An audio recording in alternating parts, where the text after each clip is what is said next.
What if this generation was the last to experience the devastating impact of HIV and AIDS?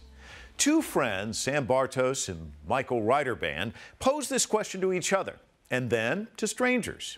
Inspired by the potential of recent medical breakthroughs in the fight against HIV, like the HIV prevention drug Truvada, the two men began a campaign called the Last HIV Generation Project. On a cold day in New York City, Sam and Michael asked strangers to write letters of loss and remembrance that would later be buried in a time capsule for future generations. These often haunting messages are a symbol of hope that this disease will soon be eradicated once and for all.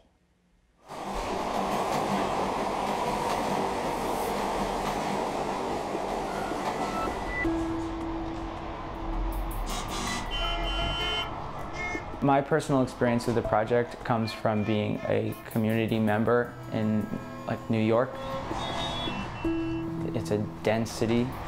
I see problems that I think need to be solved all the time.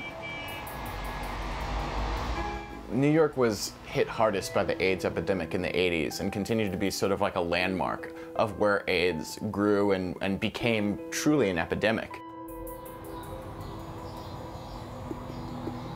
The idea for the project got started when Michael and I were working together, and we had started doing a lot of research on the fact there were these modern prophylactic methods that could be used to prevent HIV and AIDS transmission among people who were susceptible to HIV and AIDS. And so, but what we found was that these drugs were being largely rejected by community leaders out of fear that it would lead to a decrease in condom usage and an overall increase in HIV/AIDS transmission. Truvada is this drug that can prevent HIV if it's used properly. It's fairly new to the market, FDA approved. And we found, depending on which study you look at, it's between 49 and 99% effective against preventing HIV transmission.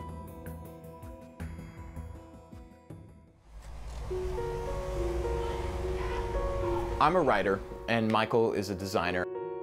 And so what we did is we created this project to say these modern prophylactic methods, if used appropriately, could potentially lead to what is the last HIV generation. It seemed like a good opportunity to say, hi, there are people that care, there are people that are curious about this drug, there are people that are curious about the ways it's being used, there are people who have been affected by the virus in so many deep ways. It seemed like a valuable challenge to me as an art director, and an interesting branding assignment. What does this look like? What's a mark that can iconify the subject of acceptance or like mass change, the removal of an epidemic, the eradication of an epidemic? And just that visual assignment is really stimulating to me. For 30 years, we have lived in fear of HIV. It has taken our family members, friends, and community leaders. It has at times sapped us of our own will to live, robbed us of gratitude for the good fortune we've encountered, drained us of our empathy. The spread of the disease now is rooted in an ignorance of its causes, prevention, and treatment. Too often, those of us in the know, friends, lovers, family members, feel powerless, rationalizing that only the remedies of professionals carry weight. We undervalue the impact even a small gesture of support can have upon the psyche of the suffering. We went around the streets of New York on a February afternoon, and we asked people to write letters or write a message to someone they know who had been affected by HIV or AIDS. And what we found was people had been very powerfully affected. But through the notes that they wrote, people had known people who had died, they had close friends, they had lovers, they had family members.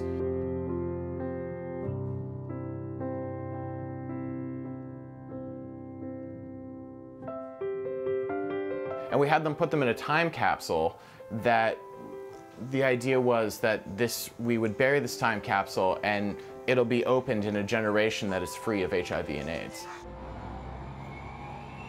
I asked some guy in Union Square if he knew anybody, and he just looked at me and he said, I can't really I've got this thing I gotta do. And I mean, I do. And he just started crying. And he was just like, he wasn't like weeping at me. He wasn't like crying. It was containing himself, but he just started crying. I did this thing because I am a designer and an art director. I want to solve problems as a creator. I want to create solutions. When I had that interaction with that guy, it reminded me that we were doing something that impacted people, and that it made me think a lot more sensitively about the project, and that I was having an effect on people, and that I needed to respect them and respect the subject.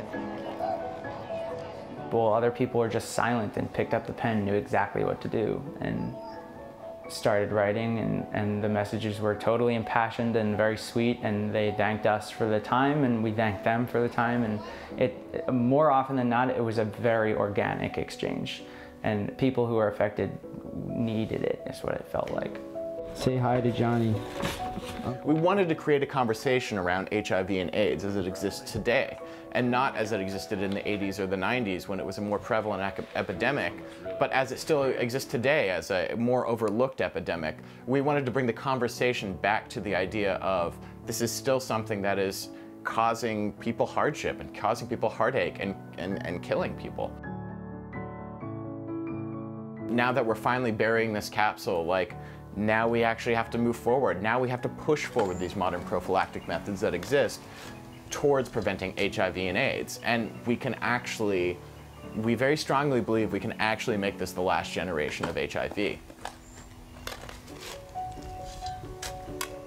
The scale is massive. There are so many people in the world that it's, you know, we shot this video in New York. It's not just New York. It's a global epidemic, and I don't know how to treat that scale. But the fact that there's anything, any hope available, it shouldn't be like looked down upon. It should be really carefully inspected and supported by governments. It should be tested rigorously, and it should be accepted by people who have already been made a victim in a sense, either small or large. It should be explored. It'd be nice, right? It'd be nice.